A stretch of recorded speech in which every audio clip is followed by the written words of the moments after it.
kabarnya? Jaga kesehatan selalu ya teman-teman.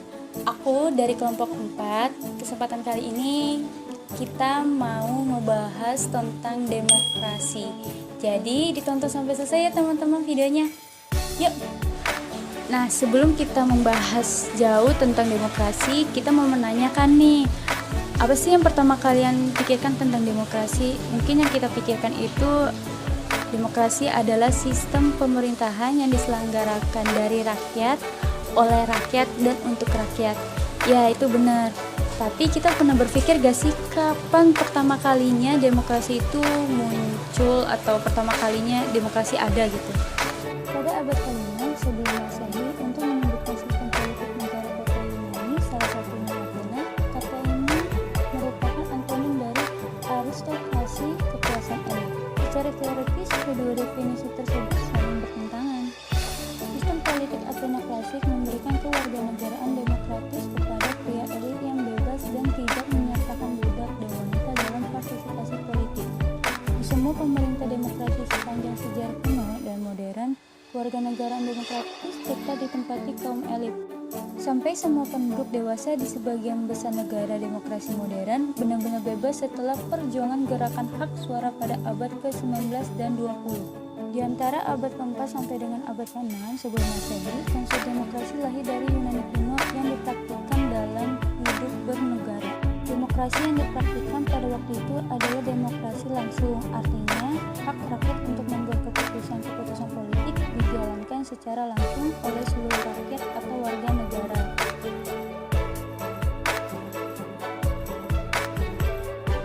Ada dua bentuk demokrasi, keduanya menjelaskan cara seluruh rakyat menjalankan keinginannya.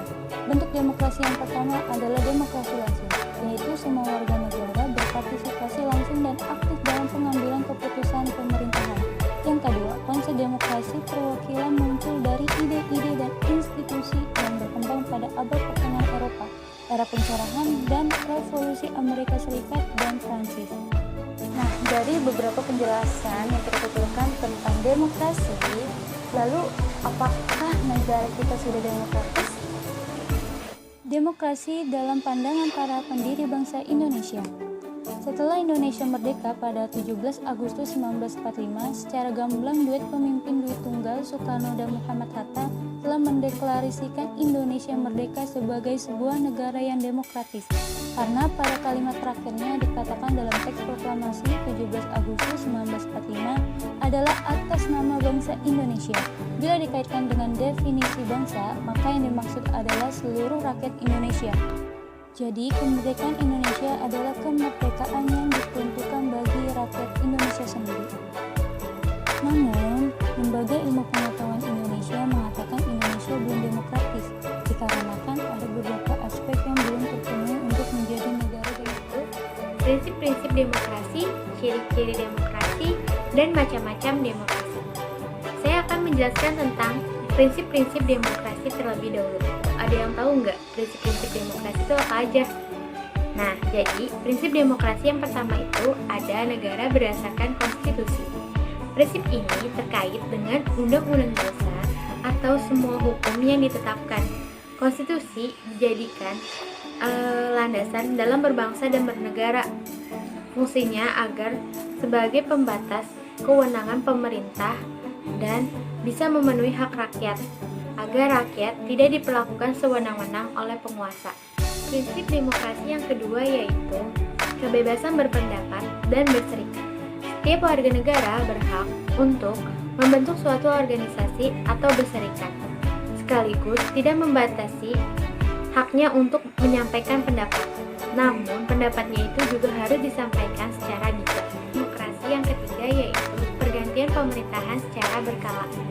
Agar kekuasaan tidak disalahgunakan, maka perlu adanya pergantian pemerintah secara berkala. Untuk meminimalisir akan terjadinya korupsi, kolusi, dan nepotisme.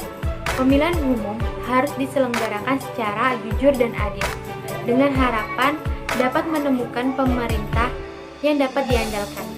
Prinsip demokrasi yang keempat yaitu penegakan hukum dan kedudukan yang sama setiap rakyat di mata hukum. Kebenaran dan keadilan tidak akan tercipta tanpa adanya penegakan hukum. Oleh karena itu, setiap warga negara memiliki kedudukan yang sama di mata hukum. Setiap pelanggar hukum harus mendapatkan hukuman yang tegas. Sistem demokrasi yang kelima yaitu kebebasan pers. Pers menjadi media penyaluran aspirasi bagi warga negara, sehingga bisa memberikan kritik dan saran kepada pemerintah sebagai pemuat kebijakan publik. Fungsi pers lainnya yaitu sebagai sarana sosialisasi segala program pemerintah, sehingga dapat terjalinnya komunikasi antara rakyat dan pemerintah. Selanjutnya saya akan menjelaskan tentang ciri-ciri demokrasi. Sebuah negara sudah dikatakan menerapkan sistem demokrasi apabila memiliki ciri-ciri diantaranya yang pertama yaitu seluruh keputusan yang ditetapkan oleh pemerintah harus berlandaskan atas aspirasi dan kepentingan warga negara, bukan kepentingan pribadi maupun kelompok. Ciri demokrasi yang kedua yaitu menerapkan ciri konstitusional. Ciri yang ketiga yaitu mempunyai perwakilan rakyat. Contohnya seperti di Indonesia, terdapat lembaga legislatif yang bernama DPR atau Dewan Perwakilan Rakyat. Ciri yang keempat yaitu menyelenggarakan pemilihan umum. Demokrasi yang kelima yaitu terdapat sistem kepartaian. Partai adalah sarana atau media untuk melaksanakan demokrasi. Dengan adanya partai, rakyat bisa dipilih sebagai wakil rakyat atau sebagai penerus aspirasi, sehingga pemerintah bisa mewujudkan keinginan rakyat. Sekaligus, wakil rakyat bisa mengontrol kerja pemerintah. Kalau terdapat penyimpangan, wakil rakyat bisa mengambil tindakan hukum supaya tidak merugikan rakyat dan negara. Partai juga mewakili rakyatnya untuk memilih pemimpin negara dan pemimpin daerah. Selanjutnya saya akan menjelaskan tentang macam-macam demokrasi. Macam-macam demokrasi dibagi menjadi dua, yaitu model demokrasi berlandaskan fokus perhatian dan model demokrasi berlandaskan pada penyaluran kehendak rakyat. Model demokrasi berlandaskan fokus perhatian dibagi lagi menjadi tiga, yaitu demokrasi formal, demokrasi material, dan demokrasi gabungan. Demokrasi formal yaitu sistem ini tidak mengurangi kesenjangan ekonomi sedikit pun dan fokus pada sektor politik. Demokrasi material yaitu sistem ini tidak mengurangi sedikit pun kesenjangan politik dan sangat fokus pada bidang ekonomi. Sedangkan demokrasi gabungan yaitu sistem ini kolaborasi antara demokrasi material dan demokrasi formal. Sedangkan demokrasi berlandaskan pada penyaluran kehendak rakyat dibagi menjadi dua, yaitu demokrasi langsung dan demokrasi tidak langsung. Nah, maksudnya demokrasi langsung ini gimana sih? Jadi demokrasi langsung ini, sistem pemerintahan ini melibatkan rakyat secara langsung, khususnya dalam pengambilan keputusan. Contohnya itu seperti, seperti pemilihan umum atau pemilu. Nah, sedangkan demokrasi tidak langsung ini kebalikan dari demokrasi langsung, di mana tidak melibatkan warga negaranya. Keputusan yang dirumuskan dan ditetapkan oleh wakil rakyatnya itu seperti DPR, DPD, dan DPRD. Nah, negara apa saja sih yang menerapkan sistem demokrasi? Beberapa negara yang menerapkan sistem demokrasi ada India, Amerika Serikat, Nigeria, Brazil, Pakistan, dan negara kita yaitu Indonesia. Bukti bahwa Indonesia adalah negara demokrasi bisa dilihat dari alur sejarah politik di Indonesia. Yang pertama, pada masa pemerintahan Revolusi Indonesia. Pada masa Revolusi Kemerdekaan Indonesia tahun 1945 ini, pelaksanaan demokrasi baru terbatas pada berfungsinya pers yang mendukung kemerdekaan Indonesia. Sedangkan elemen-elemen demokrasi yang lain belum terwujud karena kondisi yang tidak memungkinkan.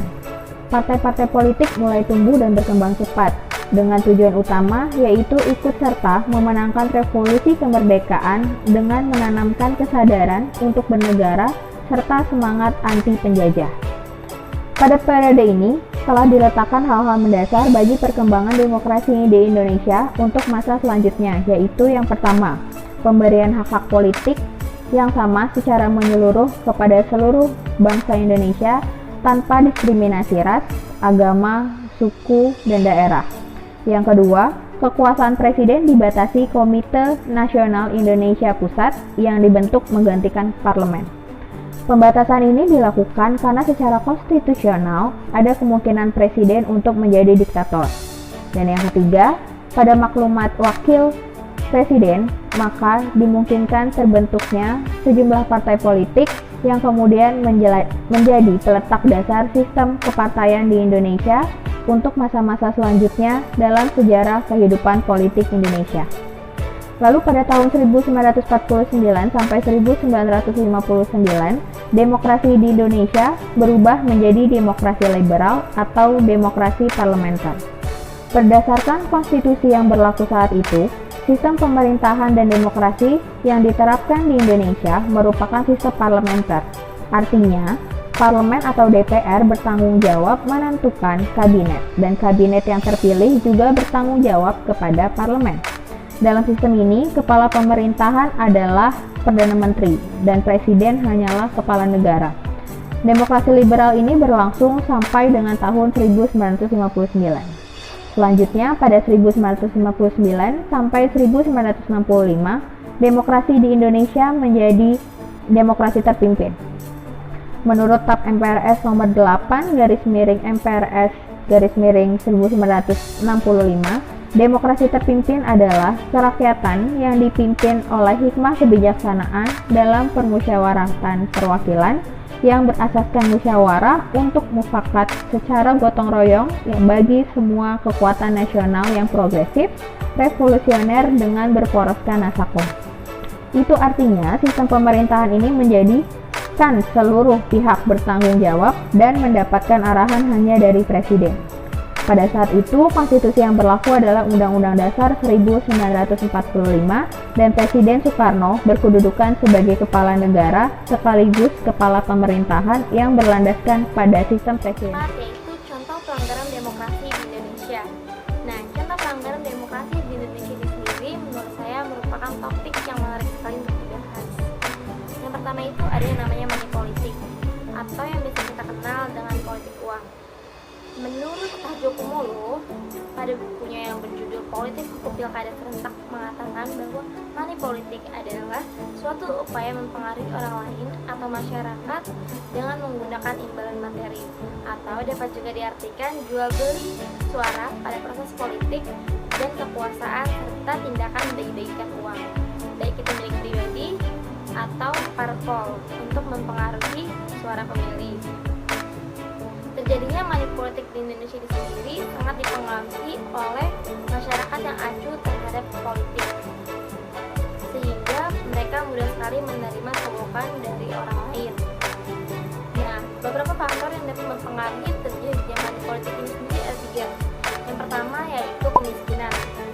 Yang kedua itu rendahnya pengetahuan masyarakat terhadap politik. Dan yang ketiga itu kebudayaan. Menurut saya sendiri, money politik ini sendiri ialah akar dari korupsi. Lalu contoh yang kedua dari pelanggaran demokrasi adalah intimidasi. Menurut Kamus Besar Bahasa Indonesia, intimidasi adalah suatu tindakan menakut-nakuti, terutama untuk memaksa orang lain atau pihak lain untuk berbuat sesuatu, berupa gertakan dan juga ancaman. Biasanya intimidasi ini dilakukan oleh beberapa oknum untuk mempengaruhi warga agar mencoblos salah satu calon pemimpin. Berdasarkan pasal 531 Undang-Undang 7 tahun 2017 mengatakan bahwa Setiap orang yang dengan sengaja menggunakan kekerasan menghalangi seseorang untuk memilih, membuat kegaduhan, atau mencoba menggagalkan pemungutan suara dipidana paling lama 4 tahun dan denda paling banyak 48 juta. Lalu yang ketiga itu ada penggelembungan suara salah satu kandidat. Penggelembungan suara atau yang biasa kita kenal dengan penghapusan suara, penyelundupan suara, itu merupakan hal yang sering terjadi pada setiap pemilu. Ini saya ambil contoh pada pemilu 2014, yaitu pada TPS 093 di Bidara, Cina. Pada formulir C1 dituliskan bahwa paslon 01 itu hanya memiliki 47 suara, sedangkan paslon 02 memiliki 162 suara. Namun yang dilaporkan berbeda. Yang dilaporkan itu paslon 01 mendapatkan 180 suara, sedangkan paslon 02 hanya mendapatkan 56 suara. Hal ini menjadi temuan bagi Bawaslu. Dan setelah ditindaklanjuti, ternyata hal ini terjadi hanya karena human error atau kesalahan manusia. Dan data yang ada di website pun langsung diupdate sesuai dengan data yang ada di form C1. Lalu yang keempat itu ada yang namanya tragedi Trisakti. Sudah bukan rahasia lagi bagi bangsa Indonesia bahwa masa Orde Baru Demokrasi adalah sesuatu yang sangat mahal harganya. Bahkan untuk menembusnya harus menggunakan 4 nyawa dan beberapa orang yang terluka. Tragedi Trisakti ini dilatar belakangi oleh krisis ekonomi yang terjadi di Indonesia pada awal tahun 1988 akibat terpengaruh oleh krisis finansial Asia tahun 1997 hingga 1999. Mereka merasa bahwa sistem pemerintahan dari Soeharto sudah tidak layak lagi digunakan karena banyak sekali KKN yang terjadi, yaitu korupsi, kolusi, dan nepotisme, sehingga menjadikan krisis ekonomi di Indonesia semakin menjadi-jadi. Mahasiswa pun melakukan aksi damai dari Universitas Sakti menuju ke Gedung Nusantara pada tanggal 12 Mei 1998 pada pukul 12.30 waktu Indonesia Barat. Aksi ini sendiri adalah perwujudan dari implementasi demokrasi yang seharusnya terjadi di Indonesia. Namun aksi mereka dihambat oleh blokade dari Polri dan militer yang datang kemudian. Nah, beberapa mahasiswa pun mencoba bernegosiasi kepada Polri, dan pada akhirnya pada pukul 17.15 para mahasiswa pun bergerak mundur dan diikuti oleh pergerakan maju dari Polri. Aparat keamanan pun mulai menembakkan peluru ke arah mahasiswa sehingga mahasiswa pun panik dan bercerai-berai. Sebagian besar mahasiswa bersembunyi di Universitas Sakti. Namun aparat keamanan masih saja terus menembakkan pelurunya ke arah mahasiswa sehingga banyak korban pun berjatuhan dan para korban dilarikan ke rumah sakit sumber waras. Nah, untuk kasus Trisakti sendiri hingga saat ini masih belum case close karena untuk penembakannya itu sendiri masih belum diketahui hingga saat ini dan keadilan masih harus ditegakkan. Selanjutnya akan dijelaskan oleh teman. Dan yang kelima, membangun kehidupan demokrasi di Indonesia. Sebelum saya membahas membangun demokrasi kehidupan di Indonesia, saya mau jelasin pentingnya kehidupan demokratis dalam kehidupan keluarga. Keluarga adalah sekelompok masyarakat berbangsa dan bernegara, maka perlu mewujudkan kehidupan yang demokratis. Jika suatu keluarga sudah mewujudkan kehidupan yang demokratis, maka terbentuklah negara yang demokrasi. Apa sih pentingnya kehidupan demokrasi dalam kehidupan keluarga? Adanya rasa tanggung jawab terhadap tugas. Jadi kalau kita punya tugas dari kuliah, terus dari kantor atau tugas rumah sekalipun, kita harus menyelesaikannya. Dan penekanan yang kedua, terhindar dari perselisihan antara anggota keluarga. Jadi setiap ada permasalahan sebaiknya diselesaikan melalui musyawarah. Ketiga, memberi motivasi kepada seluruh anggota keluarga untuk menjalankan hari-hari lebih semangat, belajar lebih semangat, kerja lebih semangat, dan anggota keluarga pasti merasa lebih puas dan bahagia, senang pastinya karena keberadaannya sangat dihargai. Nah, tadi kan saya udah jelasin betapa pentingnya kehidupan demokrasi dalam kehidupan keluarga. Sekarang saya akan jelaskan betapa pentingnya kehidupan demokrasi dalam lingkungan sekolah atau kuliah. Sekolah adalah tempat mendidik anak-anak bangsa dan melahirkan calon pemimpin bangsa di masa yang akan datang. apabila sekolah atau tempat kuliah sudah mewujudkan kehidupan yang demokrasi, maka terbentuklah negara yang demokrasi. Adapun arti penting kehidupan demokrasi dalam lingkungan kuliah, pertama, terhindar dari tindakan kekerasan antara mahasiswa, dosen, atau dosen dan mahasiswa. Jadi setiap ada permasalahan itu sebaiknya diselesaikan melalui musyawarah dan diakhiri dengan perdamaian. Kedua, dapat meningkatkan rasa keamanan dan ketertiban di lingkungan sekolah atau kuliah dengan mewujudkan kehidupan yang demokrasi. Jadi tidak ada lagi yang saling membenci, saling dendam, jadi sebenarnya saling menghormati. Selanjutnya adalah pentingnya kehidupan demokrasi dalam lingkungan bermasyarakat. 1. Meningkatkan rasa saling menghormati antara masyarakat sekitar. 2. Terjalin komunikasi yang lancar antar semua masyarakat dan semua kehendakan atau keinginan masyarakat tersalurkan. 3. Terhindar dari perselisihan atau kekerasan antara warga sekitar. Jadi setiap ada permasalahan itu diselesaikan dengan melalui musyawarah. Dari ketiga tadi yang sudah aku jelasin mengenai pentingnya demokrasi dalam kehidupan keluarga, lingkungan sekolah atau kuliah, dan lingkungan bermasyarakat. Dan sekarang saya akan menjelaskan membangun kehidupan yang demokrasi di Indonesia. Yang pertama adalah persamaan kedudukan di muka hukum. Jadi hukum harus menjalankan sesuai dengan keadilan dan kebenaran. Jadi tidak pandang bulu siapa yang membuat kesalahan, entah itu pejabat, orang penting, orang biasa sekalipun, hukum harus menjalankan sesuai dengan kebenaran dan ketentuan. Yang kedua adalah partisipasi dalam pembuatan keputusan. Kekuasaan tertinggi dipegang oleh rakyat. Jadi pemerintahan berjalan atas kehendaknya rakyat. Para pembuat kebijakan harus menerima aspirasi dari rakyat. Bagaimana jika mereka tidak mendengarkan dan menerima aspirasi rakyat? Ya, disitulah hal yang bertentangan dengan politik demokrasi di Indonesia. Yang ketiga, distribusi pendapatan secara adil. Dalam negara demokrasi, semua bidang dijalankan berdasarkan prinsip keadilan. Salah satunya adalah bidang ekonomi. Jadi, semua warga negara Indonesia berhak memperoleh pendapatan yang layak. Empat adalah kebebasan yang bertanggung jawab. Dalam sebuah negara yang demokrasi terdapat 4 kebebasan. Yang pertama, kebebasan beragama, kebebasan berpendapat, kebebasan berkumpul, dan kebebasan pers.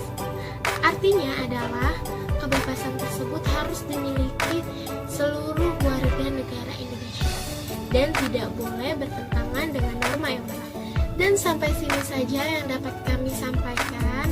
Mohon maaf jika masih ada kekurangan dalam hal menyampaikan dan kesalahan kata-kata. Semoga video ini bermanfaat dan wassalamualaikum warahmatullahi wabarakatuh.